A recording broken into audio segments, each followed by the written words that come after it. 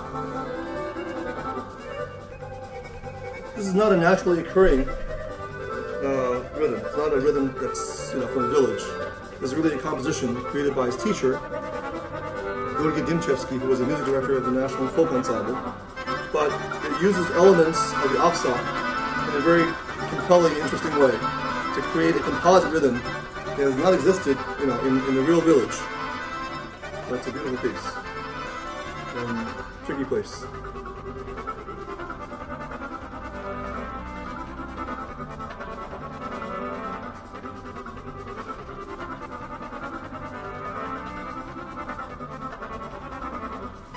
It'll help you.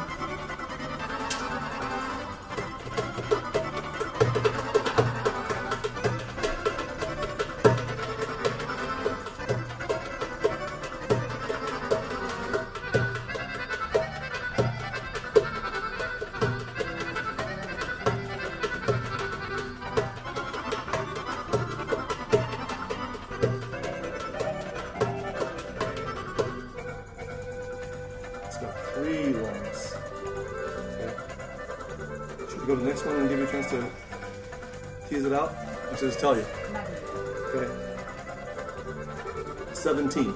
2, 3, 3, 2, 2, 3, 2, 2, 3, 3, 2, 2, 3, 2. Quick, slow, slow, quick, quick, slow, quick, quick, slow, slow, quick, quick, slow, quick. Good?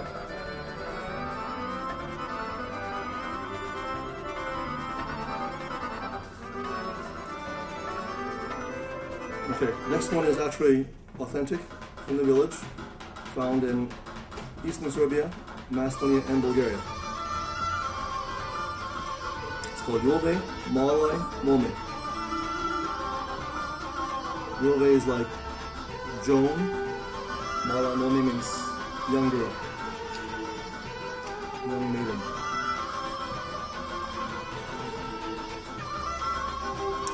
Give you a hint. It's a compound, what I call a compound aksa meter. Meaning it has more than one long. It is in fact a composite of 2 meters recovery. I'll even tell you what it is if you tell me where the long short beats are. It's 7 plus 11.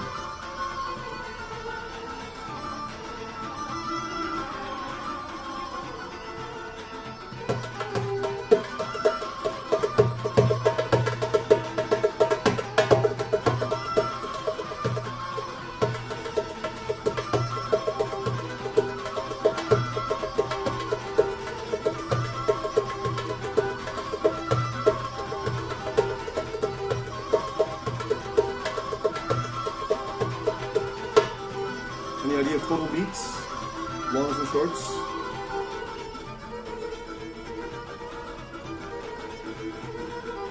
One side? Sure. It's 18/16. Slow, quick, quick, quick, quick, slow, quick, quick, slow. Short, long, long, short, long, long, short, short, long, short, short. Let's skip the next one, Sandansko, and go straight to the last one. The last Bulgarian piece, Sedi Donka.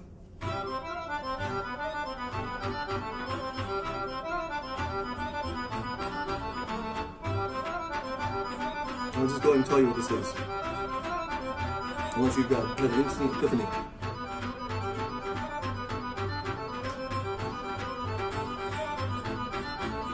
Slow, quick, quick, slow, quick, quick, quick, quick, slow, quick, quick, slow, quick, quick, slow, quick, quick, quick, quick, slow, quick, quick, 1, 2, 3, 2, 2, 3, 1, 2, 3, 4, 5, 1, 2, 3, 2, 2, 3, 1, 2, 3, 4, 5, 7, 7, 11, 25/16.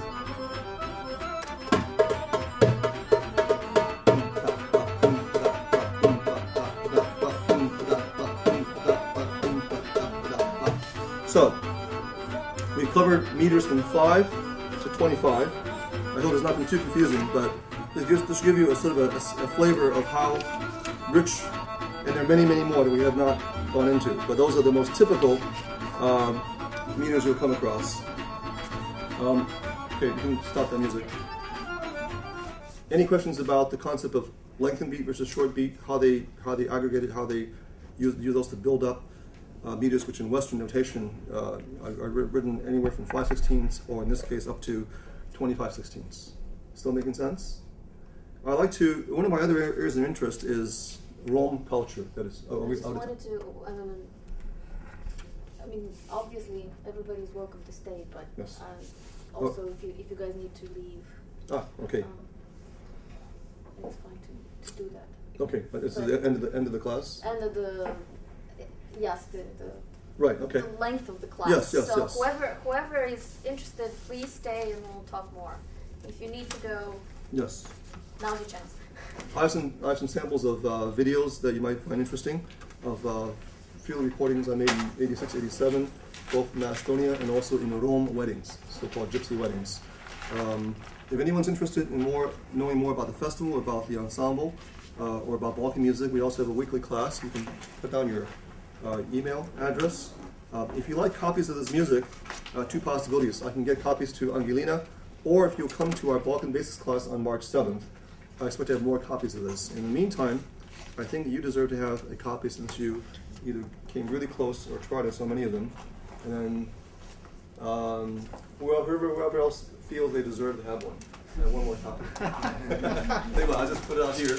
You guys can We'll make decide you among more. yourselves. And actually, Angelina has a copy in the machine. Yes. So,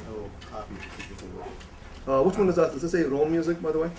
Yes. This is Okay, that's the so-called people formerly called gypsies. Okay, Yes. it's Rome and Turkish. If anybody would like a copy too, I can. Right. For educational purposes. Yeah. Normally, Yeah, right. exactly. The other one, I actually have two different discs. One, the two of you have the Rome music, and then the other one I give out is the one that actually ranges from 5/16, actually from freeform to 5/16 to 25/16, and everything in between. And Angelina has another copy, so she can either share with you Is or anybody interested in your copies. seeing? Okay. If anyone has time, we can show you some of the see- video. to see the If video. not, we can show you another time. Remind me, and I Sure. will gladly educate you. Okay. Purposely. Okay. Okay, we'll just show you a few clips of it, of the stuff. If you have any questions, feel free to ask. Stay longer, Thank you. but I have Thank you. Thank you. employment. Hope you guys can make it on Sunday afternoon, March 8th, right? March between Yes. 2 and 5 at iHouse. Oh, they International. will make it. I'll make them make it. March 8th? Right. March 8th will be, Yeah. Yeah, that's March 8th will be, here we have the life of the mind, and March 8th will be the life of the mind and body and soul, right? We'll actually be dancing.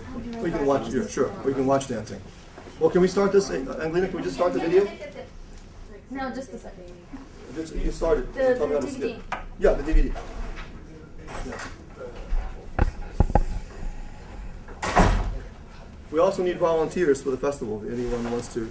It's right after the finals week, so if you don't have spring break plans, you're welcome to join us for the festival. This is filmed at a monastery called Sveti Pantelimon, St. Pantelimon, outside Skopje.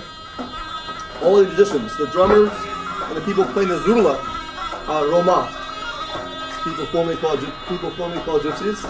Most of the dancers are Slavic Macedonians. And this, I shouldn't torture anymore. Any idea what the rhythm is? we did it with one of the very first ones.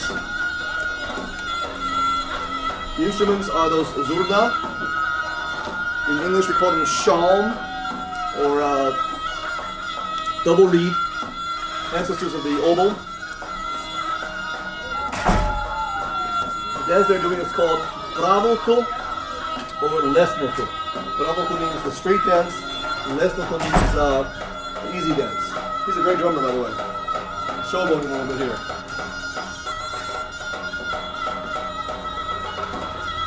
What's interesting is that he's playing a 7/8, a slow, quick. But he's such a great drummer, he doesn't bother to actually hit the beats on the beats. He plays around it, under it, over it, in front of it, behind it, but you know where every beat is. And that's what the greatest musicians, whether pianists, violinists, etc., you have little notes on a page, you have literal beats where you expect to have beats. But the greatest players can suggest all that by playing around it without having to literally actually hit those beats. And that's what he does. Of course, it helps if you first know the dance is 7/16 and know where to expect the beats, right? Then your anticipation can match how he syncopates and omits beats or suggests beats. And a guy there who's got obviously too much to drink and room, da, da, room, da, da, slow, quick, quick, slow, quick, quick, slow. And this is an example where musicians actually follow the dancers.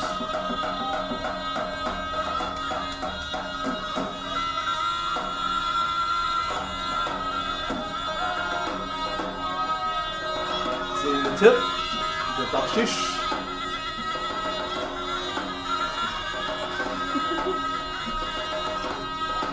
And that's the custom.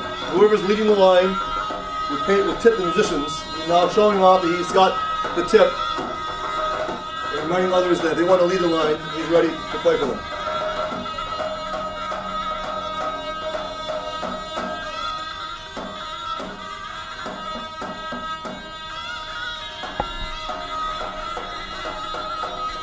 Now the music's speeding up.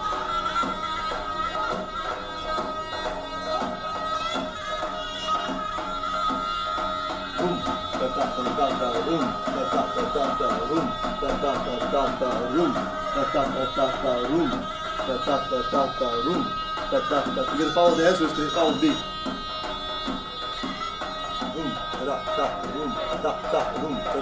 Slow, quick, quick, 2, 3, 2, 2, 3, 2, 2, 3, 2, 2,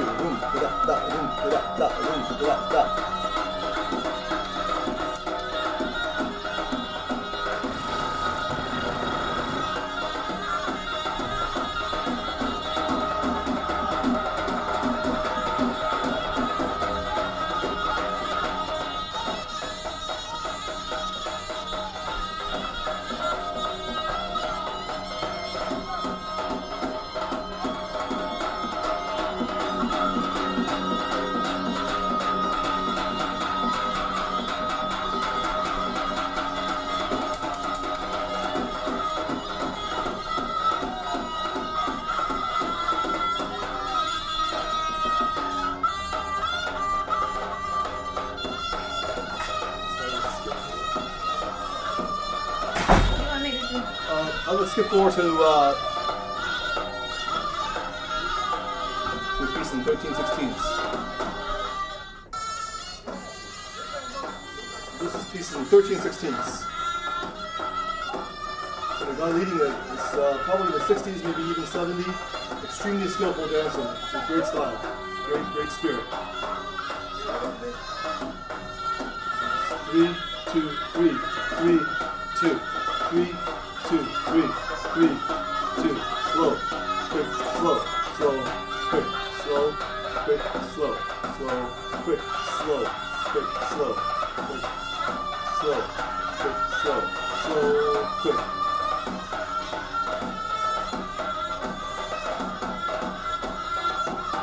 And despite having such a complex rhythm, he is syncopating against that rhythm.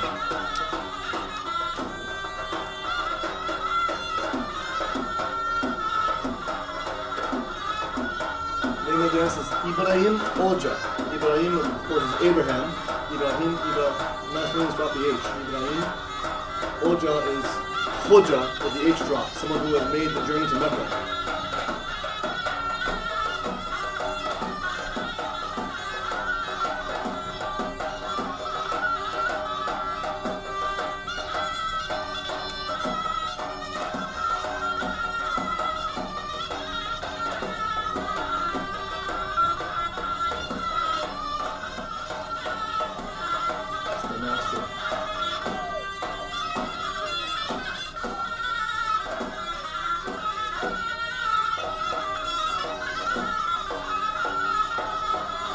Skip forward to yeah, just a second.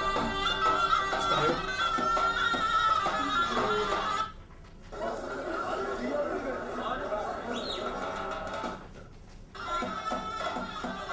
Paryushko. The first rhythmic example we showed, 1, 2, 1, 2, 3, 1, 2, 1, 2, 3, 1, 2, 3, 1, quick, slow, quick, slow, quick, slow, quick, slow, the so-called heartbeat rhythm.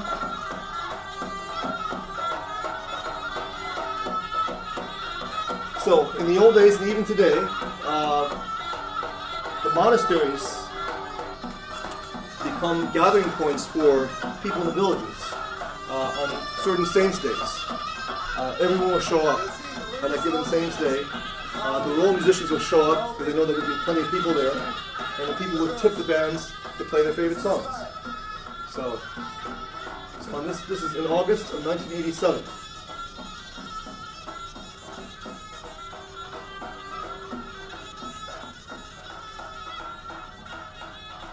The Macedonian say Sobir, the Bulgarian say Sabor. This is just in the village, Dračevo. Yes. My teacher for Kawal. This is in his house. This is his father playing a little gaida. Bagpipe.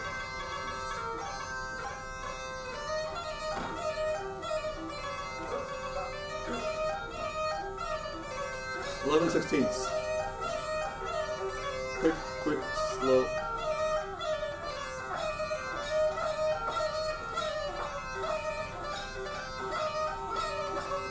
Sorry, 7. 1,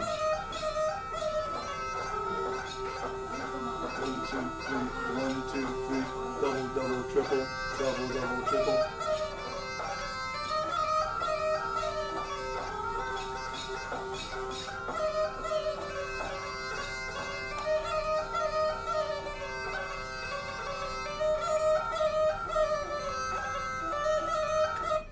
This is in the Rome quarter, called Shuto Orizari, or Shutka for short. Shutka outside in the outskirts of Skopje and Sliven in Bulgaria are two of the largest Rome settlements in the world. There's so many Roma in the settlement, 50,000, that they have their own folklore group. In Skopje there are daily programs, radio and television programs in the Rome language. And everyone in this community speak Rome as their first language. Romani language is their first language. Outside, when they deal with Macedonians, they'll speak Macedonian, but among themselves, they're all speaking Romani. If you've seen the film Borat, the very first, about 60% of the music in there are Eastern European Rome music. Obviously, it's not Kazakh music. And the very first song, in fact, this is the so-called Rome anthem, international anthem. Jelem Jelem means I wander, I wander.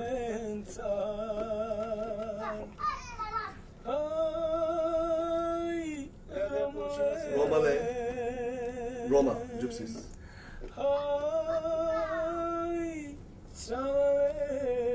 Romale means children. So all Roma and all children of Roma.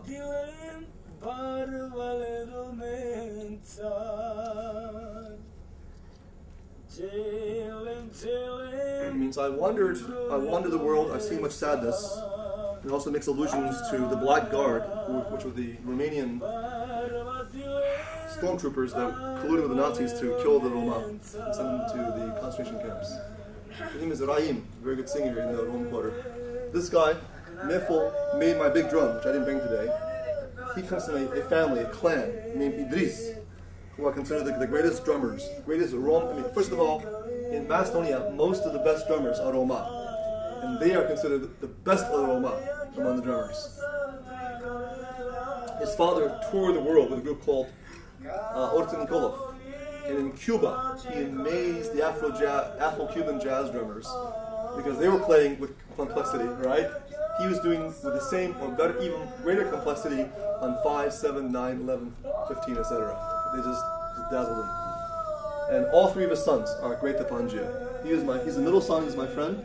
Oldest son played for the National Ensemble but died of a heart attack in the last year. And the youngest son plays in the same ensemble his father played in. By day, their day jobs are often things like metalworking, canning hides, many professions that the Slavic majority don't want to do. You know, very menial and very difficult unpleasant work. He works in a factory that specializes in metalworking metal products.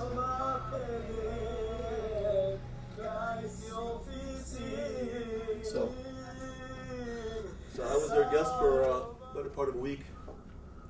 Now, have you ever seen a film called Latchkey and Marienbad? Do they still show that at Doc Films? There's a game called Nim, which I believe is traced back to the Egyptians. You put down sticks or matches, you remove in turn, and then either you lead your opponent with the last one, you take the last one, you win. So I didn't know very much Romani language, but while I was there, I showed them the game of Nim, which they loved, because everyone smokes, everyone had matches, cost no money, right? And they became very enthusiastic. And I found it especially interesting because they were explaining the rules of Nim in Romani language. So they're arguing about strategy and discussing how you can win, and da-da-da. So this is the real Roma, and not the Hollywood Egyptian. Now we're actually visiting weddings. In August, this is a prime time for weddings. In the course of about 2 hours, they took me on a tour of Shutka. We saw no fewer than 10 Rome weddings in that short time that we walked around. In fact, one of them has got great sequence with this great drummer. I've got to show you this, if I can find it. Most of the wedding parties had these bandstands with electric instruments, but there was one segment where we were walking down the street. We came. Yeah, this is the interior of a Rome house.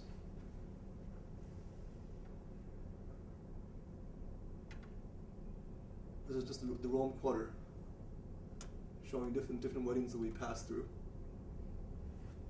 Everyone was dressed in the old Turkish style shalvari.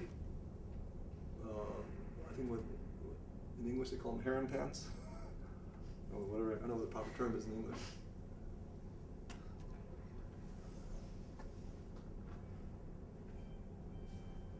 So if you wanted to see how Roma really live and play and sing and dance, go to Shutka, outside Skopje, Shuto Orizari, or go to Sliven in Bulgaria. There was a film, you mentioned earlier, the Shutka Book of Records that was shown at the Facets. This is the famous Zurlagija. Gave him a copy of our brochure. His name is it's just a market in the Rome quarter. I think we're almost there. This is just a field. This little baba is so cute. This little grandma.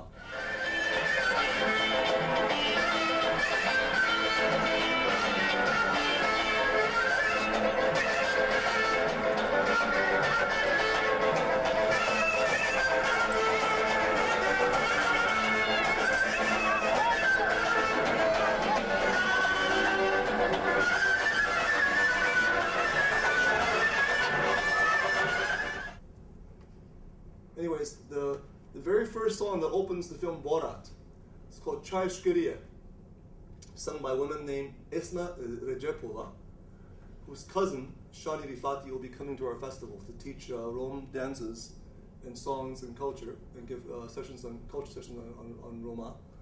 And anyways, her song was, Çay Şkeriye means beautiful girl in Romani language. It was the first song ever to I guess hit the charts, at least in Europe, that was sung in Romani language. The very first international hit. You probably heard it. Çayuriye şkeriye, ma birudi palamande, ma birudi palamande çaye çaye. Halan klama çay şkeriye, mo pazilina çay şkeriye, idin dikman çaye. Here's the Romani. So we're just walking along, visiting various weddings, and all of a sudden, oh no, this is not it. This is not it.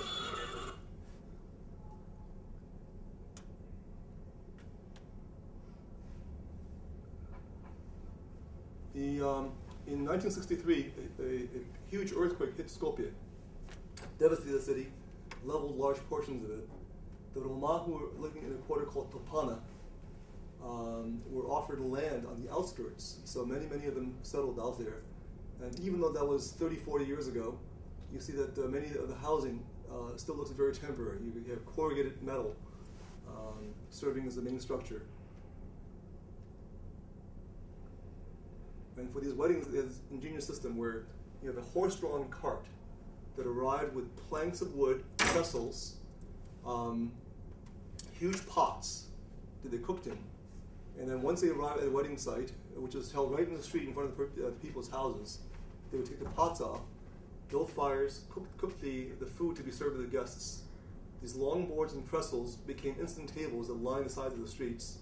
And the cart that all this was carried in became the bandstand. So the musicians sat in the bandstand and played, and all this other stuff was taking place, being cooked, people being served. And if you were lucky enough to be invited as a guest, you would actually get to sit, eat, dance, etc. If you were not on such good terms with these people, but you were neighbors, you might have all this taking place right in your front, in front of your yard, so you get to enjoy all the music, etc. And then if you're not so lucky to have your yard facing them directly, then you would have to listen behind the stage, as it were. As you can see, just one after another, Rome wedding after Rome wedding, we walk through. This is just to show you.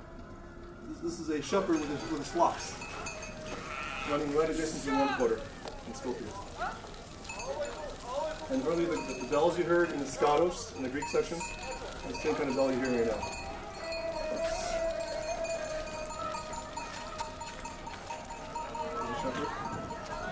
Probably walk. Много работа.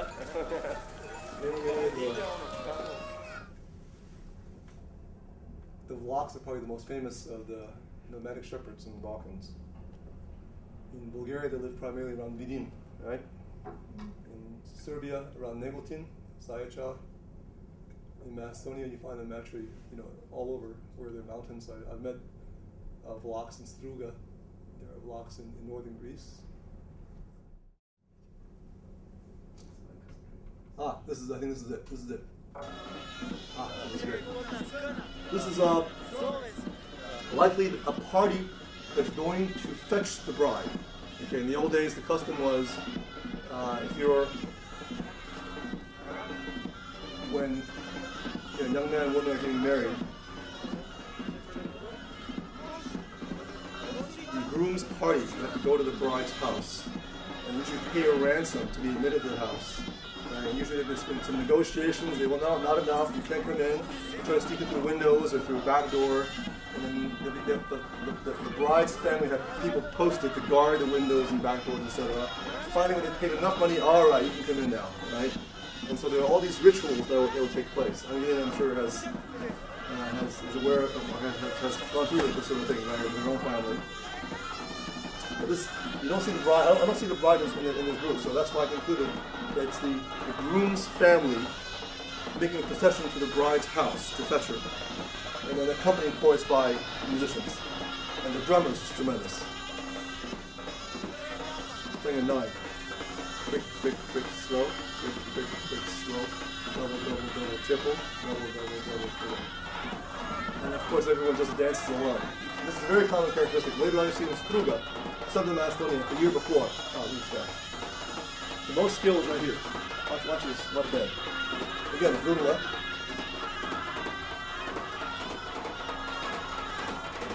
Now he's changed rhythms. I was so enthralled, I wish I could follow them. My poster said, let's go. They know everybody. And they're the kings, so to them he's nothing special, but to me he was extraordinary.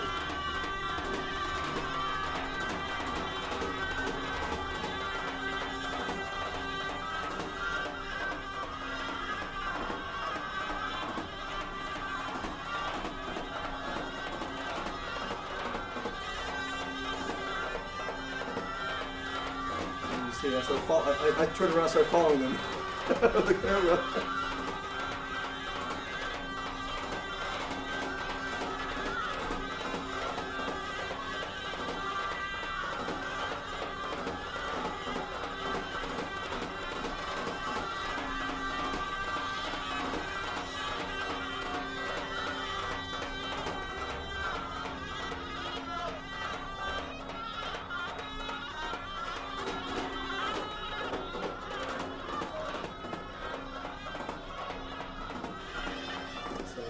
Forced to continue. We saw about 8 more weddings after that. Now let me skip to the wedding in Struga. in southern Macedonia. This is great, Joe. This is a monastery called Sekin Naum. By the way, the Slavic liturgy was first translated from the New Testament Greek and Hebrew in and around the town of Ohrid, which at that time was part of the Bulgarian kingdom. And so you can say that the old Bulgarian kingdom, which is in today's Republic of Macedonia, was the area that gave literacy, they call it literacy, to the Slavic world. Because thanks to Cyril and Methodius, their student Naum, and I think his student Clement, the Glagolithic evolved into what is today called Cyrillic. The Christian liturgy was first translated into a Slavic language for the first time, using a local dialect. What people either call Old Macedonian, Old Bulgarian, Old Serbian, depending on your political affiliation. I think in the West we just call Old Church Slavonic, Old Slavic. But from there, that spread to Serbia, all over Bulgaria, Russia, Ukraine, and wherever Orthodox religion and where Slavic language is used. In fact, I believe the liturgy is the same, whether you go to Russian Orthodox Church, Bulgarian Orthodox Church, Serbian Orthodox Church, Господи, помолимся, it's the exact same liturgical language, just as Latin for the Western Catholic Church was, for centuries and centuries. So, this is in the town of Struga, which is on the lake Ohrid. On the other end, from the town, there's a lake called Ohrid. Struga is on the northern end of it. Then on the other end of the lake is the town of, actually the monastery of Stepanel, where the Saint Naum is buried. And we had just visited that. We had get up at 4 or 5 in the morning, catch a boat, and rode across, visited all day. I came back, I was exhausted. I lay down. As I lay down, I heard music through my window. I said, "What's this?" I look out, Romska svadba, a Roman wedding. So I grabbed my camera and ran out. And I couldn't resist it. And called me Victor Jr. I was ready to run out too myself. You were a serious director many, many years ago. While he was on a Fulbright fellowship in Macedonia, was seen climbing out of a window when a Roman wedding passed by. Okay, he was on the first floor. He was going to climb out the window, and the other Fulbright fellows saw him climb out the window, join the Roman wedding party, and disappear down the road. He was gone for 3 days. So sometime when you see Victor, when he comes back, ask him about it. So this is a Roman wedding. They just spilled out of the hotel where they had, I guess, some banquet or some, where they reserved the hall. They came out to the parking lot. They're dancing on the parking lot. Later on, you'll see them.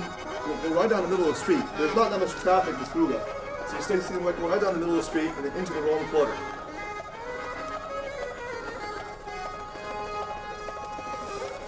And you see, in this kind of itinerant, moving wedding party, you can't have amplifiers. You got to have instruments that can carry that everyone can hear. So the zurla, tapan, or in this case saxophone, accordion, a banjo-like instrument called jumbush, and a karabuka, the hand drum. And that rhythm, that's the most typical duple time for what's called chochek in Macedonia, or in Bulgaria, puchek. This gentleman jumped up and says he wants to show off. He's like pressing me against my camera.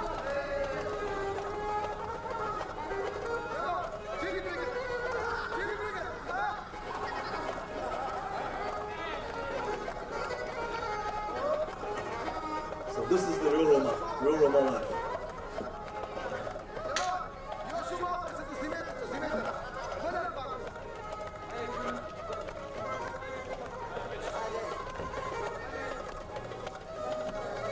Victor knows Roman language, so.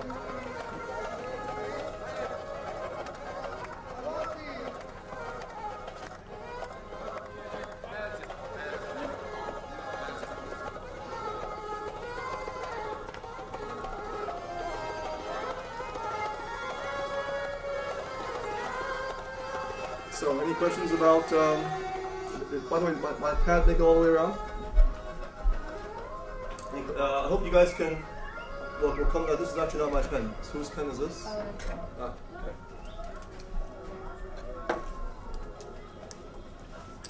Great. Any questions about Balkan rhythms, Balkan music, Balkan dance, Rome culture.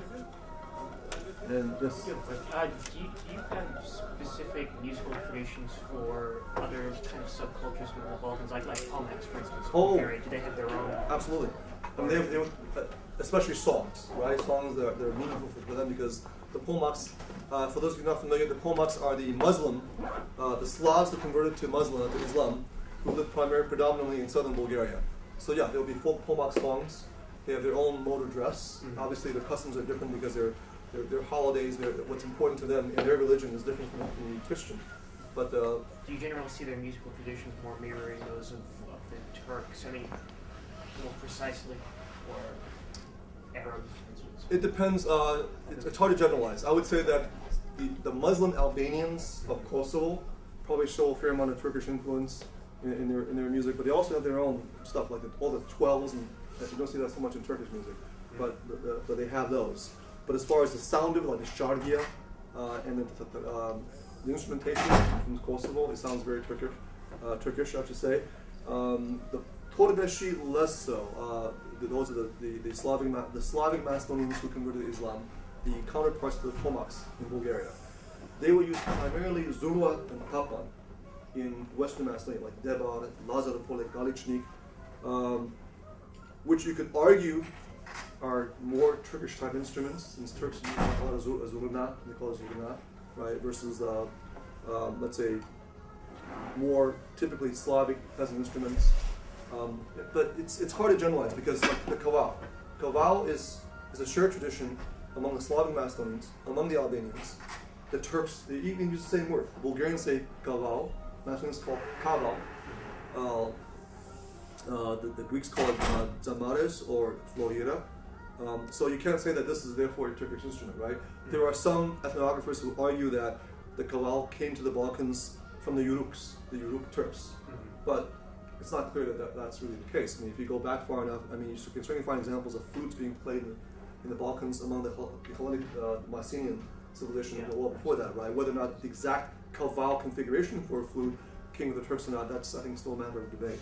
It reminds me very much of some ancient Greek instruments where you have these double barrel flutes. I'm not sure.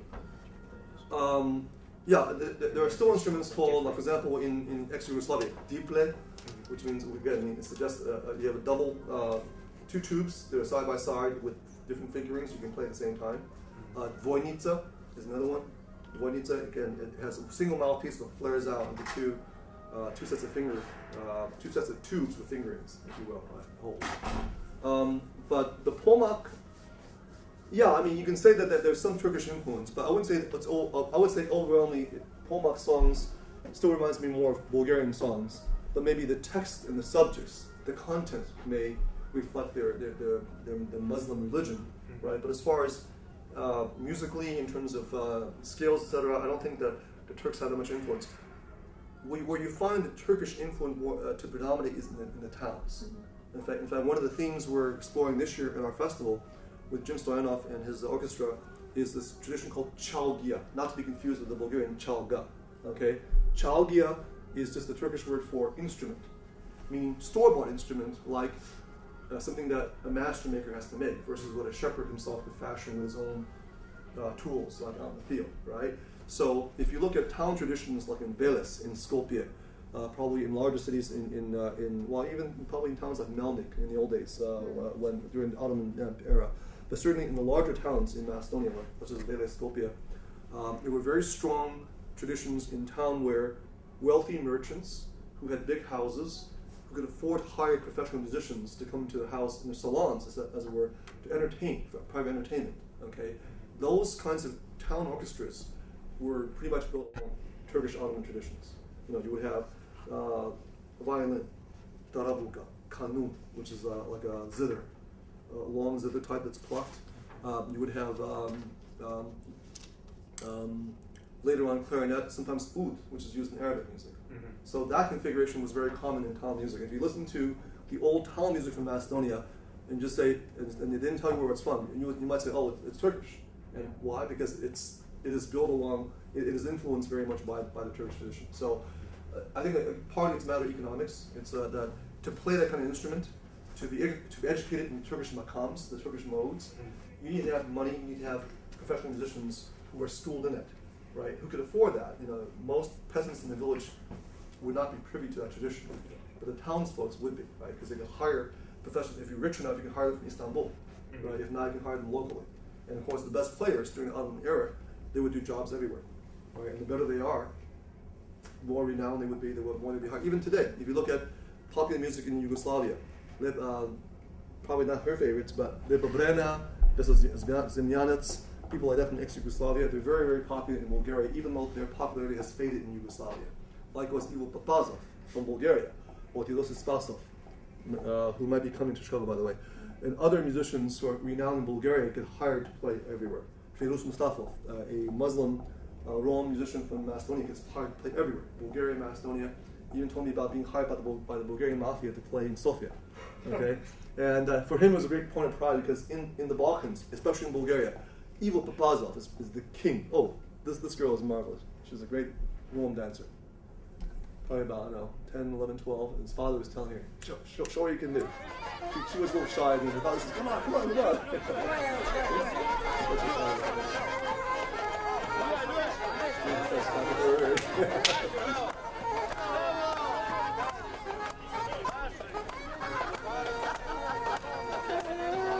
This is how Roma does.